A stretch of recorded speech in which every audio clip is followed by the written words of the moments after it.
Bismillahirrahmanirrahim. Assalamualaikum warahmatullahi ta'ala wabarakatuh. Bismillah, alhamdulillah, wassalatu wassalamu ala rasulillah Sayyidina Muhammad ibn Abdullah wa ala alihi wa sahbihi wa mawalah. Qalu subhanaka la ilma lana illa ma 'allamtana innaka antal alimul hakim. Rabbi yassir wa la tu'assir, Rabbi tammim bi khair. Qala muallif rahimahullah wa nafa'ana bihi wa bi'ulumihi wa bi asrarihi fid din wad dunya wal akhirah bid daraini amin. Wa bi sanadil muttasil ila al-imam Hammami Az-Zadah fi muallafatihi kitab tafsir suratul Yasin wa bi qawlihi ta'ala a'udzu billahi minasy syaithanir rajim awalam yaral insanu anna khalaqnahu min nutfatin fa idza huwa khasimun mubin ay bayyinul khusumati. Awalam yaral insan, dan apakah manusia tidak melihat atau tidak memperhatikan anna khalaqnahu, bahwa kami menciptakannya min nutfatin, dari setitik air mani atau sperma. Fa idza huwa khasimum mubin, maka tiba-tiba ia menjadi penantang yang nyata.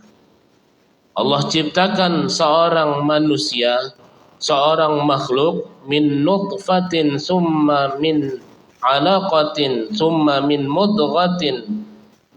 Allah ciptakan manusia dari bentuk sperma yang hina atau yang bau atau menjijikkan. Kemudian dari sperma tersebut wujudlah seorang manusia yang sempurna. Laqad khalaqnal insana fi ahsani taqwim, dengan sebaik-baik penciptaan. Tapi endingnya dikarenakan tidak ada ketaatan kepada Allah Subhanahu wa taala, fa idza huwa khasimum mubin, tiba-tiba dia menjadi penantang atau pembangkang yang nyata, mubin. Tsumma radadnahu asfala safilin, kemudian kami kembalikan yang namanya manusia tersebut ke tempat yang paling asfala safilin, paling bawahnya daripada lembah Jahannam. Pertama, Allah Subhanahu wa taala ciptakan dengan penuh penghormatan yang namanya manusia. Khalaqa Adam fil jannah, Allah ciptakan yang namanya Adam di dalam surga. Bahkan Allah Subhanahu wa taala firmankan di dalam Al-Qur'an, laqad karramna bani Adam, telah kami berikan kemuliaan kepada keturunan cucu Nabi Adam. Penciptaannya saja dengan keagungan, penciptaannya saja dengan penghormatan. Diciptakan asal usulnya dari tanah, dari tin yang menjadi sebab tumbuh atau menumbuhkan sesuatu yang hidup dari tanah tersebut, dan diciptakan dengan penuh dengan kesempurnaan, ahsanul khaliqin, dengan sebaik-baik penciptaan. Tapi walaupun dengan penghormatan, walaupun dengan terbaik daripada penciptaan, seketika tidak memiliki ketaatan, tidak memiliki iman kepada Allah Subhanahu wa taala, maka tempat kembali orang yang mendapatkan kemuliaan tersebut kembalinya di dalam neraka Jahanam, atau lembah yang paling dalam, min asfalis safilin, dari tempat yang paling dalam dari neraka Jahanam. Jadi kalau di dunia kita punya backingan, kalau di dunia kita baru punya orang yang membackup kita, maka bisa jadi walaupun nggak bisa apa-apa, boleh jadi dia mendapatkan kemudahan di dalam perjalanan hidupnya. Kenapa? Dia punya backingan atau punya backupan orang yang berpengaruh. Walaupun yang dilakukannya salah sekalipun, tetap backingannya akan meloloskan dia. Kenapa? Karena dia anak emas. Dia yang menciptakan, yang menyekolahkan saya. Nggak mungkin saya mau sia-siakan dia. Lain halnya dengan Allah Subhanahu wa ta'ala. Walaupun Allah yang menciptakan manusia penuh dengan penghormatan di tempat yang terhormat, dari tulang sulbi yang terhormat, seketika tidak dalam ketaatan kepada Allah Subhanahu wa ta'ala, maka tempat kembalinya di neraka jahanam. Kurang apa coba keturunan Nabi Allah Nuh alaihi salatu wasalam? Bapaknya Nabi, anaknya menjadi pembangkang, istrinya menjadi pembangkang. Walaupun orang tuanya Nabi sekalipun, Rasul sekalipun, seketika tidak taat kepada perintah Allah, tidak mau ikut dengan ajakan bapaknya, maka Allah Subhanahu wa ta'ala musnahkan keturunan Nabi Allah Nuh alaihi salam. Bahkan Allah katakan, laisa min ahlik, anakmu, istrimu bukan daripada keturunanmu. Jadi seketika kita menjadikan diri kita ini orang yang mendapatkan anugerah kemuliaan di sisi Allah, maka sepatutlah daripada seorang manusia memposisikan kemuliaan tersebut dengan banyaknya kita bersyukur kepada Allah Subhanahu wa ta'ala. Jadi seperti bulan Ramadan, Rasulullah katakan, raghiba an fi rajulin adraka Ramadan falam yughfar lahu. Celaka orang yang bertemu bulan Ramadan tapi dosanya tidak diampuni. Maka ulama mengatakan Ramadan, ampunan keberkahan di bulan Ramadan ini seumpama bak air yang jatuh dari langit yang begitu deras. Kira-kira siapa yang nggak kena basahan atau tidak terkena siraman air tersebut? Kalau nggak kena guyuran, minimal kena percikan. Walaupun pakai payung, mobil lewat kena percikan, kata Datuk, wah ini siapa ini? Agak lain kayaknya, kan? Dalam hati, ya Allah, jangan sampai terucap yang macam-macam. Kadang kita dengan pandangan sinis mampu mencelakakan orang. Ini namanya maradul ain, penyakit mata itu. Seketika kita nggak suka orang yang lalu di hadapan kita, mata kita tiba-tiba memancarkan sesuatu yang kita tidak suka, sehingga menyebabkan orang yang kita pandang itu mendapatkan kebinasaan atau mendapatkan afat, mendapatkan keburukan. Pernah nggak kira-kira kita bawa anak kecil sore-sore, tahu-tahu malam-malam jengker-jengker menangis? Itu salah satu tanda kena pandangan ain daripada mata yang tidak bersandar kepada Allah Subhanahu wa ta'ala. Itu baru pandangan mata. Bagaimana ucapan seorang manusia? Bahwasanya di dalam kitab tasawuf dinukilkan min afatil lisan, dari bahaya oleh lisan yang berucap. Ngebut, ada orang lewat, ada orang yang kebisingan dengar knalpot tersebut, dalam hatinya jatuh, plangsak, gara-gara ucapan yang seperti itu. Yang pakai motor tadinya bukan ngebut, memang knalpotnya yang bunyinya seperti itu, akhirnya mendapat sumpah serapah orang yang kita lalui tersebut. Jadi dengan keadaan seperti itu saja mampu merubah kehidupan seseorang tersebut dari yang baik-baik saja menjadi nggak baik. Makanya ulama mengatakan cukuplah kita berjalan hidup di muka bumi. Di dalam perjalanan hidup kita cukup mendapatkan husnuzanun nas, baik sangka manusia di dalam kehidupan kita. Kenapa? Karena dengan modal baik sangka seseorang kepada seseorang yang lainnya, mampu menjadikan kehidupannya itu sebagaimana yang diprasangkakan orang tersebut. Bagaimana Rasulullah katakan, innallaha inda dhanni 'abdi bi. Allah itu sebagaimana prasangka hambanya. Jadi kalau kita bermodalkan hidup di dunia dengan prasangka baik orang lain, insya Allah kita menjadi orang yang khair, yang mendapatkan kebaikan di dalam hidup kita.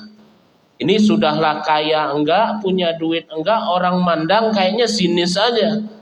Ini jangan-jangan ini cuman nyamar dia, pakai koko, pakai peci. Jangan-jangan dia ngincar kotak wakaf Al-Hidayah lagi kan. Padahal dia memang mau datang nunggu sholat. Karena azannya masih lama, dia duduklah di samping kotak wakaf itu. Itu kamera nyorotin dia aja kayaknya. Itu baru keadaannya saja mampu membuat orang bersuuzon. Tapi kalau orang ibadah disuuzonin dengan orang, oh dia pura-pura saja itu awal Ramadan dia ibadah, berarti yang suuzon itu dia punya penyakit hati. Punya penyakit hati. Allah. Biasanya kalau batuk ini es jeruk anget mantap banget ya. Waqana Allah telah menciptakan manusia tersebut berupa nutfah, kemudian tiba-tiba ia menjadi penantang yang nyata.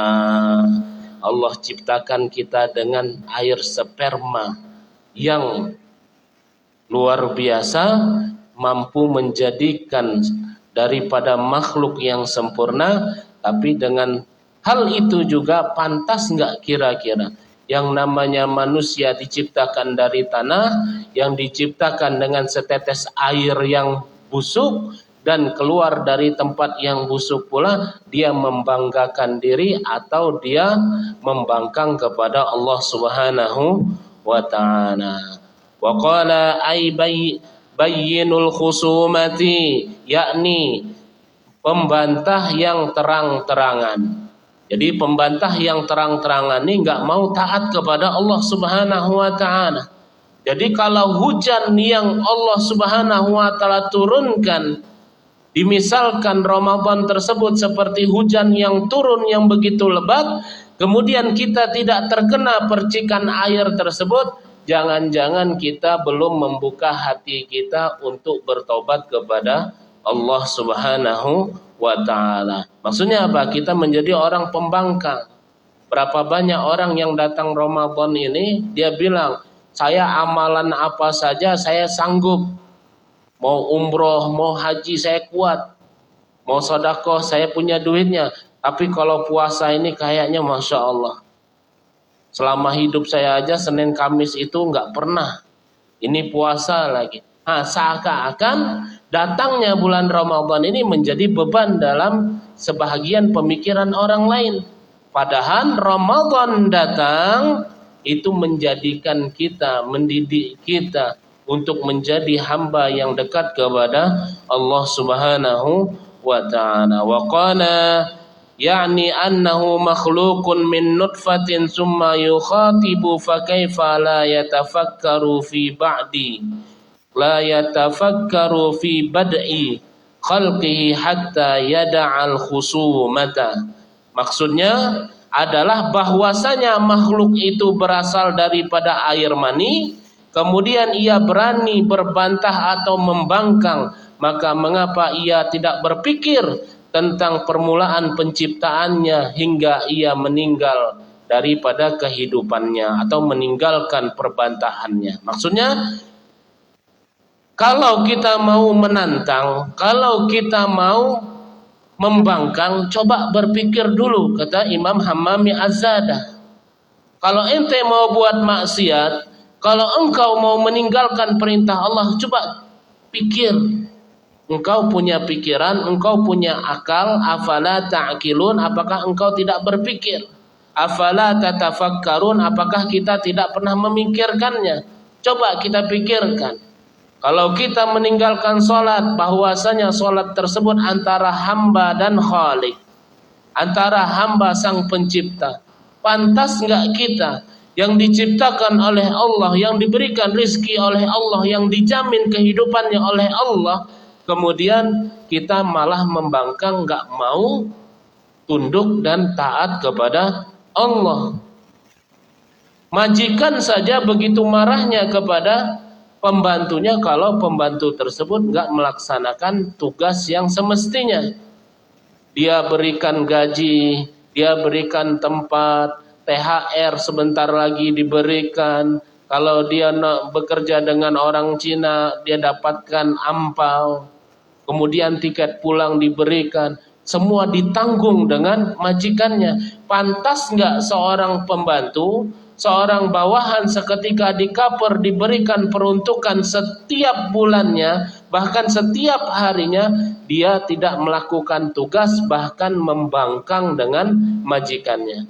Kalau makhluk dengan makhluk, majikan pembantu dengan majikan, kita katakan tidak selayaknya, tidak pantas, maka begitu juga kita sebagai makhluk Allah, sebagai hamba Allah, kedudukan yang paling tinggi yang Allah berikan kepada manusia yaitu abdullah, menjadi hambanya Allah Subhanahu wa ta'ala, yang Allah berikan segala-galanya di dalam perjalanan hidup manusia, tapi kita tidak mau tunduk dan taat kepada Allah, berarti kita membangkang kepada perintah Allah Subhanahu wa ta'ala. Maka coba pikirkan itu, kata Imam Hammami Az-Zadah. Engkau pikirkan, kita diciptakan dari sperma yang satu tetes saja. Kemudian Allah lahirkan dan Allah berikan kita kemampuan di dalam kehidupan kita. Kalaulah kita tidak meninggalkan perbantah-bantahan atau membangkang kepada Allah, kira-kira pantas nggak kita melakukan maksiat kepada Allah? Maksudnya apa? Tidak taat saja kita nggak pantas, apalagi kita mau mengintervensi Allah Subhanahu wa ta'ala, membangkang Allah Subhanahu wa ta'ala. Komen saja nggak pantas bagi kita. Kenapa? Wallahu ya'lamu wa antum la ta'lamun. Allah mengetahui daripada kehidupan kalian dan kalian tidak mengetahui apa yang Allah Subhanahu wa ta'ala ketahui. Wa qala hatta yada'al khusumata, hingga ia meninggalkan perbantahan atau perdebatan atau perbangkangan kepada Allah Subhanahu wa ta'ala.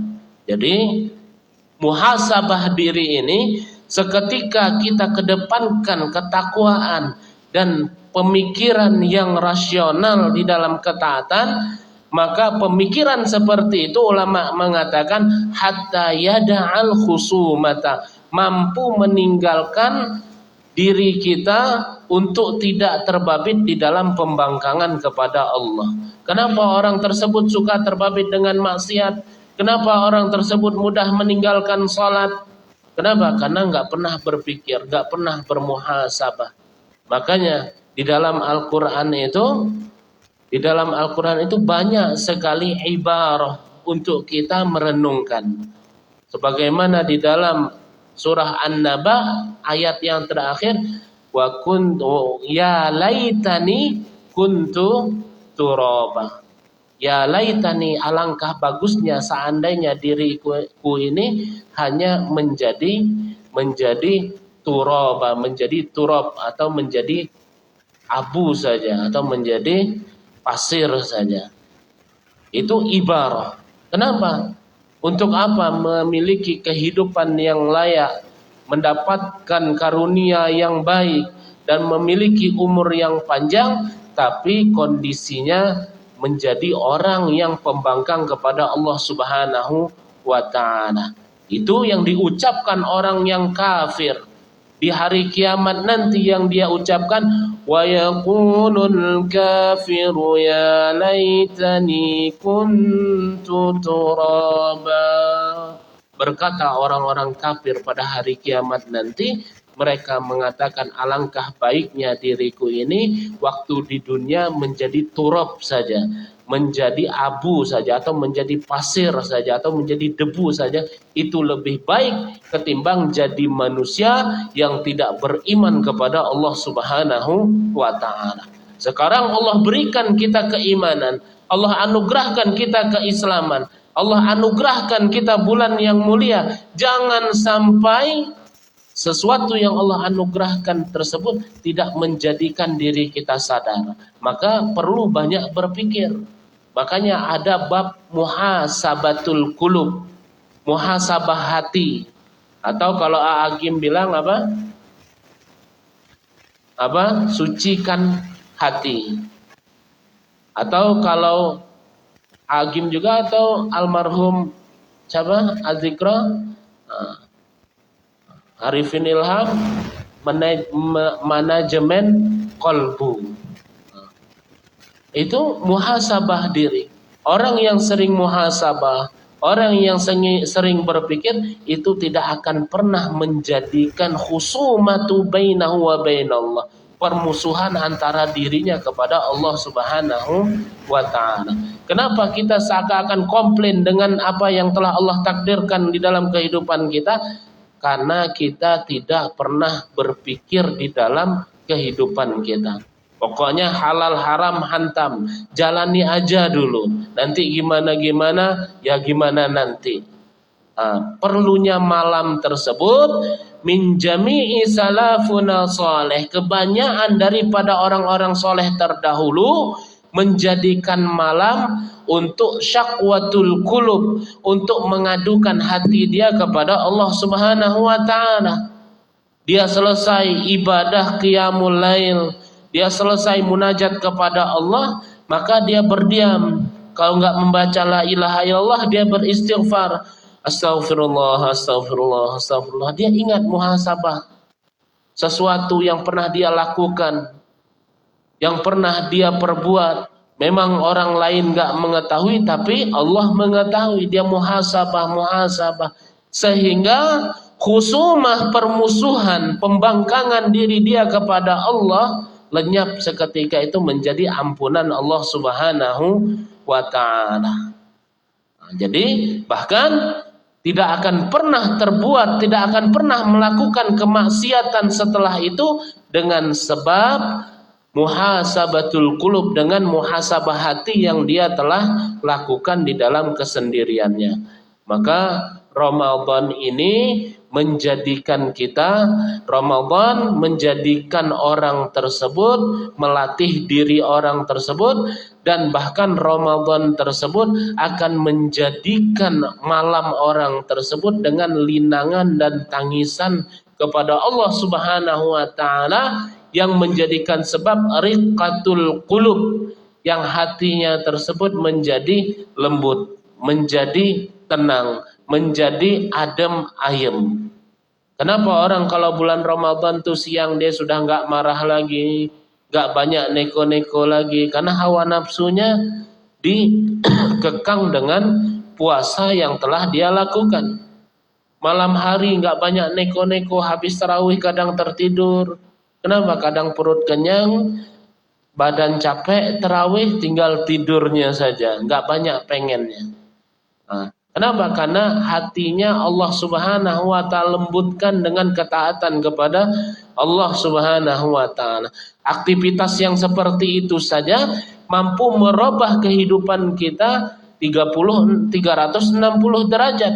Bagaimana kalau kita jadikan di malam harinya tersebut dengan munajat, dengan muhasabah, maka Allah akan anugerahkan keberkahan bulan Ramadan itu untuk diri orang yang menghidupkan malam dengan muhasabah. Kalau kita muhasabah 10 hari terakhir itu pun malam ganjil. Makanya kalau malam ganjil 10 hari terakhir itu di Mushola Al-Hidayah itu Masya Allah ramai orang. Kalau keadaannya seperti itu tiap malam sampai 40 hari saja, yang keluar daripada musola ini bukan orang-orang soleh semua, wali min auliya illahi solihin semua. Tapi sayangnya itu hanya ada setahun sekali. Tapi ada juga yang diam-diam setiap malam seperti itu. Tuh orangnya Masya Allah banget itu, nggak diketahui, saking nggak diketahuinya nggak ada kalinya. Waqala sababun nuzuli hadhil ayah, penyebab turunnya ayat ini. Jadi ayat ini awalam yaral insanu anna khalaqnahu min nutfatin fa idza huwa khasimun mubin. sebab turunnya ayat ini anna Ubay ibn al-Khalab, bahwasanya Ubay ibn al-Khalab khasama Nabi alaihi salatu wasalam fil ba'thi. Waktu itu Ubay bin Khalaf, Raisul Munafiqin atau Raisul Musyrikin, salah satu ketua daripada musyrik, orang kafir di Mekah kala itu, berbantah-bantahan, membangkang atau berargumentasi kepada Nabi sallallahu alaihi wasallam fil ba'zi, mengenai kebangkitan seorang manusia daripada kuburnya. Maksudnya apa? Fa'atahu bi'azmin balin wa huwa yaftahuhu wa yaqulu atara anna Allah yuhyi hadza ba'da ma rumma. Maka sewaktu itu Ubay bin Khalaf ini datang kepada Muhammad, kepada Rasulullah, membawa tulang manusia yang sudah hancur. Kemudian Ubay bin Khalaf mengatakan, wahai Muhammad, apakah engkau meyakini tulang yang aku remukkan di tanganku ini akan kembali lagi dibangkitkan seperti semula, padahal dia sudah remuk? Fa'atahu bi'azmin balin, lalu ia mendatangi Nabi dengan membawa tulang yang sudah remuk atau yang sudah usang. Wa huwa yaftatuhu wa yaqulu atara anna Allah yuhyi hadza ba'da ma rumi. Dan ia menghancurkan tulang tersebut dan ia berkata, apakah Anda berpendapat, berkeyakinan nih wahai Muhammad, bahwa Tuhan engkau Allah akan menghidupkan tulang ini setelah ia remuk dan menjadi hancur seperti ini? Qala Nabi sallallahu alaihi wasallam, Nabi sallallahu alaihi wasallam bersabda, "Na'am ya, wa yab'atsuka wa yadkhuluka an-nara." Dan Allah akan memasukkanmu ke dalam neraka. Jadi sewaktu Ubay bin Khalaf datang kepada Nabi dengan petantang petenteng, waktu itu argumentasi, Rasulullah katakan bahwasanya Allah yang menghidupkan setelah Allah mematikan. Maka Ubay bin Khalaf mendengar keadaan tersebut, langsung datang membawa tulang manusia yang sudah usang.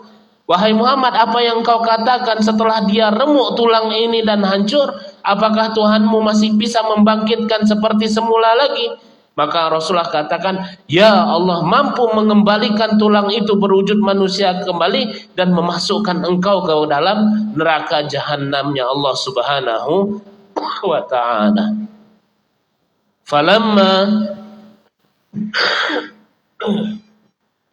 Falamma sami'a Ubay ibn Khalafin hadha kalam, lalu tak kala Ubay bin Khalaf mendengar apa yang diucapkan Rasulullah sallallahu alaihi wasallam kepadanya, ghadaba, maka Ubay bin Khalaf ini langsung marah, langsung naik pitam. Faqala bihaqqin Allata wal Uzza la aqtulannaka. Demi hak Lata Uzza, aku pasti akan membunuhmu wahai Muhammad. Jadi setelah mendengar ucapan Rasulullah, ya Allah bisa mengembalikan manusia dari tulang kembali ke manusia lagi, dan bahkan Allah langsung masukkan ente ke dalam neraka. Ini langsung khitab kepada Ubay bin Khalaf. Maka gak salah kita seketika disebutkan nama Ubay bin Khalaf itu, kita mengucapkan laknatullah alaih. Kenapa? Karena Rasulullah sendiri mengatakan, bahkan Allah langsung masukkan ente ke dalam neraka. Jadi ini bahasa yang to the point. Ibarat kata, Pak Nandi, ayo kita berangkat pergi umrah yuk. Masa iya berangkat umrah? Jangankan Pak Nandi, jamaah musola ini juga akan diberangkatkan. Seperti itu khitab kepada keadaan tersebut. Saking pengen mempercayai, meyakinkan keadaan tersebut, sehingga Rasulullah mengatakan jangankan menghidupkan tulang menjadi manusia kembali, bahkan Allah langsung masukkan ente ke dalam neraka pun juga Allah mampu. Ini saking saking mau menekankan kepada Ubay bin Khalaf bahwasanya engkau tidak beriman kepada Allah, maka kesudahan hidupmu akan masuk ke dalam nerakanya Allah Subhanahu wa ta'ala. Maka setelah mendengar ucapan Nabi seperti itu, langsung naik pitam Ubay bin Khalaf dan mengatakan, demi hak Lata, Uzza, ini nama-nama berhala orang kafir musyrikin kala itu. La aqtulannaka, aku akan membunuhmu wahai Muhammad. Faqala Nabi sallallahu alaihi wasallam, lalu Nabi Muhammad sallallahu alaihi wasallam bersabda dan menimpali omongan daripada Ubay bin Khalaf tersebut, la taqdiru an taqtulani, kau tidak akan mampu membunuhku, kata Muhammad. Kata Rasulullah kepada Ubay, engkau tidak akan mampu membunuhku, walakin akan tetapi ana aqtuluka insyaallah, aku yang akan membunuhmu terlebih dahulu insyaallah taala, wa uslimuka ilan nar, aku akan menyerahkan engkau ke neraka. Nah, ini sudah dua ucapan yang Rasulullah ucapkan kepada Ubay bin Khalaf. Bahkan Rasulullah pernah berdoa bahwasanya, ya Allah, Allahumma arsil kilabal min kilabik, ya Allah, utuslah seseorang untuk menerkam daripada serigala, untuk menerkam daripada anjingnya daripada Ubay bin Khalaf. Sampai bahasa Rasulullah itu mendoakan daripada Ubay bin Khalaf ini untuk benar-benar dimusnahkan. Kenapa? Karena saking gangguannya kepada orang-orang beriman kala itu begitu dahsyatnya. Maka Rasulullah ucapkan yang pertama, bahkan wa yadkhuluka an-nar, bahkan Allah langsung memasukkan ente ke dalam neraka. Kemudian yang kedua Rasulullah katakan, ana tuluka, saya akan yang membasmi engkau, saya akan yang membunuh engkau, insyaallah, dengan izin Allah. Wa uslimuka ilan nar, aku akan menyerahkan engkau langsung ke dalam api neraka. Tsumma mara an-nabiyyu alaihi salatu wassalam yauman fara'ahu yakhdumu bi nafsihi farasan. Kemudian lewat Nabi SAW pada satu hari, lalu beliau melihat Ubay bin Khalaf sedang merawat seekor kuda sendirian. Faqala Nabi alaihi salatu wassalam, maka lalu Nabi SAW bersabda atau bertanya, walima takhdumu hadzal farasi, untuk apa engkau merawat kuda ini? Faqala, kemudian Ubay bin Khalaf menjawab, la akrabu alaihi, untukku menungganginya, wa aqtuluka, dan untuk aku membunuhmu wahai Muhammad. Padahal Rasulullah lewat tanya, ente merawat kuda ini buat apa? Nih, walaupun Rasulullah begitu melihat Ubay bin Khalaf nih begitu memusuhi daripada dirinya atau memusuhi kaum muslimin, Rasulullah tetap ihsan, berbuat baik atau basa-basi menanyakan, wahai Ubay bin Khalaf, untuk apa engkau melihara kuda ini? Maka langsung spontan Ubay bin Khalaf nih, karena kebencian kepada Nabi, untuk aku menungganginya dan untukku membunuhmu dengan kuda ini. Maka langsung Rasulullah SAW menjawabnya, faqala Nabi SAW, kemudian Nabi SAW bersabda, bal ana aqtuluka, bahkan aku yang akan membunuhmu insyaallah ta'ala. Fa'amarani Allahu alaihi, fa'amaran nabiyyun alaihi salatu wassalam. Kemudian Rasulullah langsung lewat begitu saja. Tadinya Rasulullah hanya lewat melihat orang yang Ubay bin Khalaf lagi ngelap-ngelap kudanya, maka Rasulullah tanya, untuk apa kuda ini? Maka Ubay bin Khalaf katakan, untuk saya menungganginya dan untuk saya membunuhmu dengan pakai kuda ini. Maka Rasulullah katakan, saya yang akan membunuhmu insyaallah. Maka Rasulullah langsung pergi begitu saja. Faqala Famadha alaihi zamanun tawilun, lalu berlalu atasnya masa yang lama. Tsumma waqa'at ghazwatul Uhudin, kemudian terjadilah peperangan Uhud.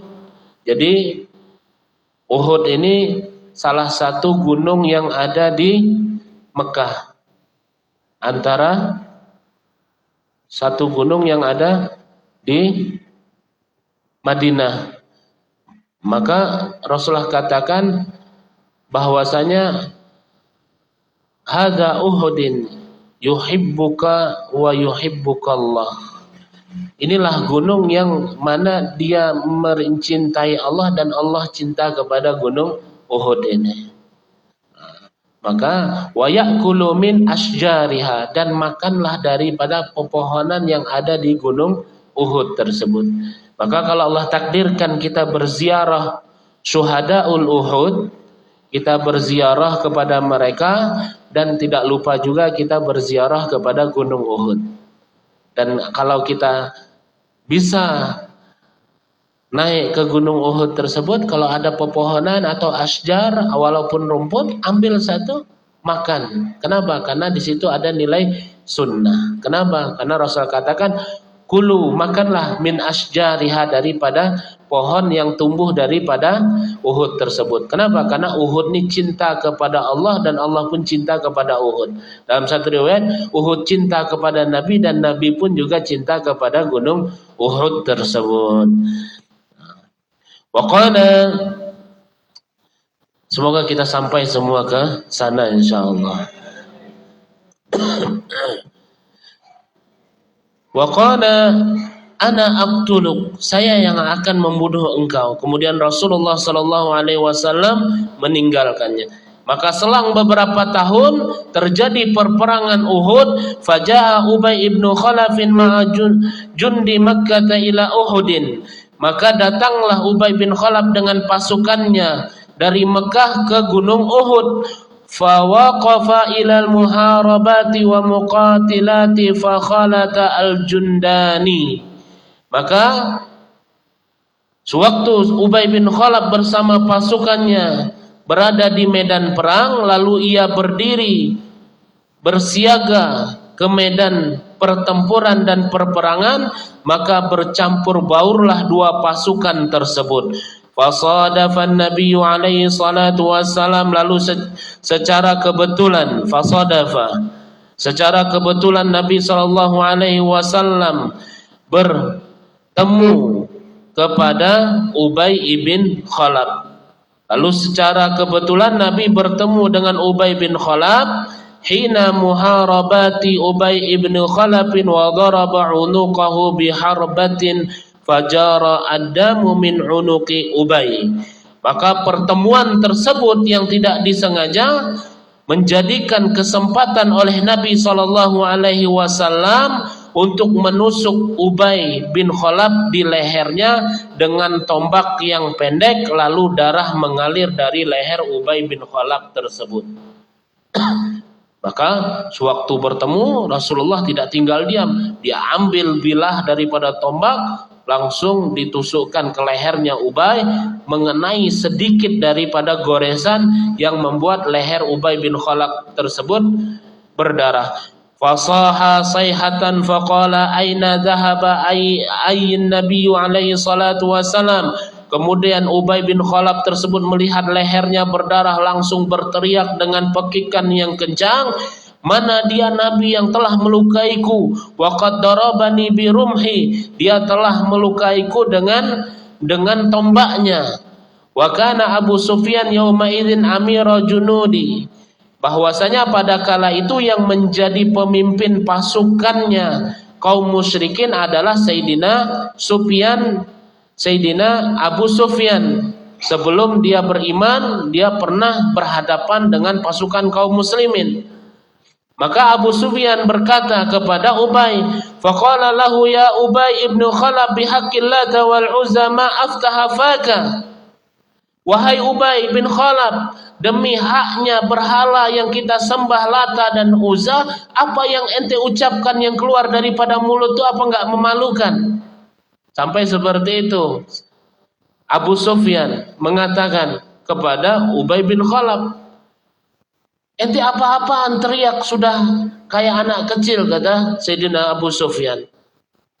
Yang tergores cuman sedikit, ente teriaknya seperti orang yang terpotong tangan. La izzata wala hamiyata laka, tidak ada keperkasaan dan tidak ada kesemangatan pada dirimu kah? Maksudnya, mana kehormatan ente? Masa baru luka sedikit aja udah teriaknya seperti itu? Kata Abu Sufyan. Maka ayyuqdaru hadhil jarahatu anta tasihu mithla baqari. Luka yang terjadi kepada ente ini tapi teriaknya seperti hewan sapi yang sedang digorok, kata Abu Sufyan. Wasibyanu idza la'iba ba'dhum ma'a ba'din wa daraba ahaduhum hatta yakuna mithla hadhil jarahati. Bahkan luka yang ente dapat nih, kata Abu Sufyan kepada Ubay bin Khalaf, yang engkau dapati luka ini luka yang seperti anak kecil lagi bermain satu sama lain, kemudian dia terluka. Ini luka seperti anak kecil yang mendapatkan waktu bermain itu. Enggak usah teriak-teriak, kata Abu Sufyan. Faqala Ubay, maka berkatalah Ubay bin Khalaf, ya Aba Sufyan, wahai Abu Sufyan, la abki wala asihu li syai'in min jarahati.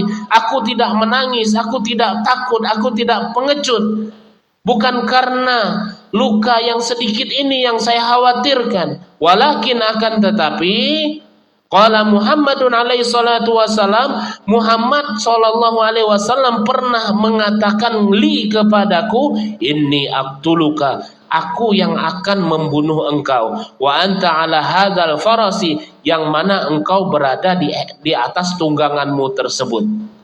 Dulu dia pernah ngomong seperti itu beberapa tahun yang lalu. Waktu dia bilang kepadaku, untuk apa ente buat memelihara kuda ini? Saya bilang, untuk membunuhmu wahai Muhammad. Kemudian Muhammad katakan, saya yang akan membunuhmu di atas kudamu nanti.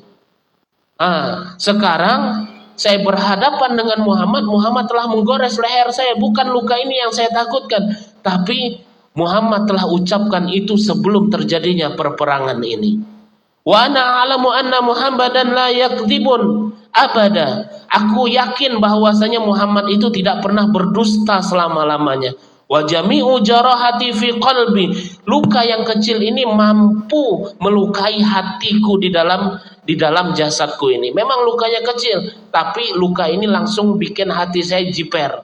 Jipernya bukan luka ini, tapi ucapan Muhammad itu dia tidak pernah berdusta selama hidupnya, dan dia pasti akan membunuh aku dengan walaupun luka sekecil ini. Wa qala fi qalbi wa qad atharat fihi. Luka yang seperti ini membuat hati saya jiper, takut sampai membekas di dalam hati saya.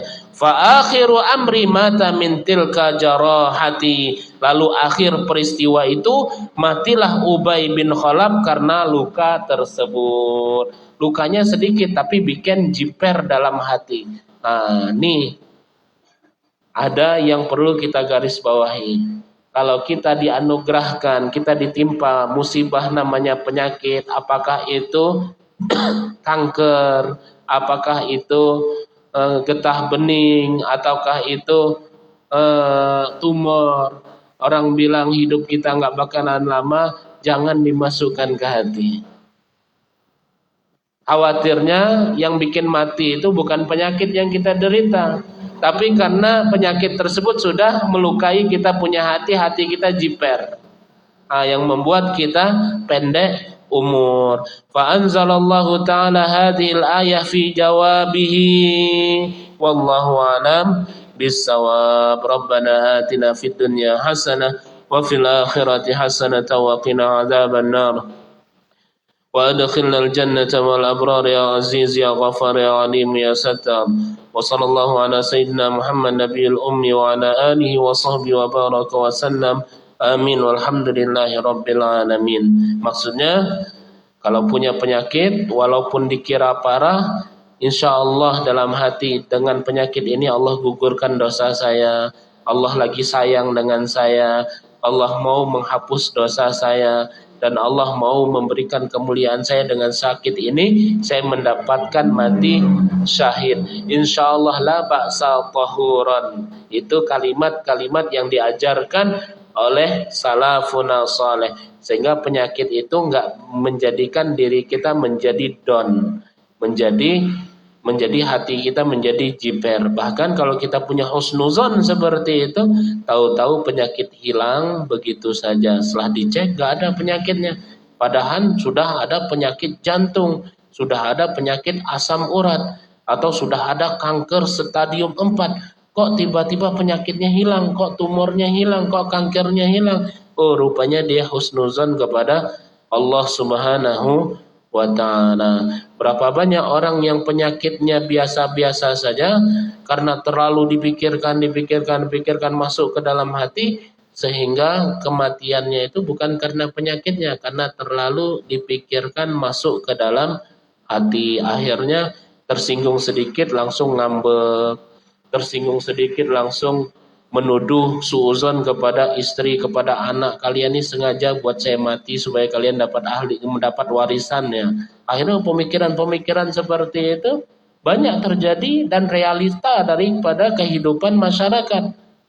Anaknya nggak mau ngurus, seakan-akan orang tuanya dibiarkan mati. Bukan anaknya nggak mau ngurus, memang namanya ngurus orang tua itu nggak semudah membalikan telapak tangan. Jadi seperti itu, tinggal kitanya yang sebagai yang menjadi yang sakit ini menyandarkan diri kepada Allah Subhanahu wa ta'ala. Wassalamualaikum warahmatullahi ta'ala wabarakatuh.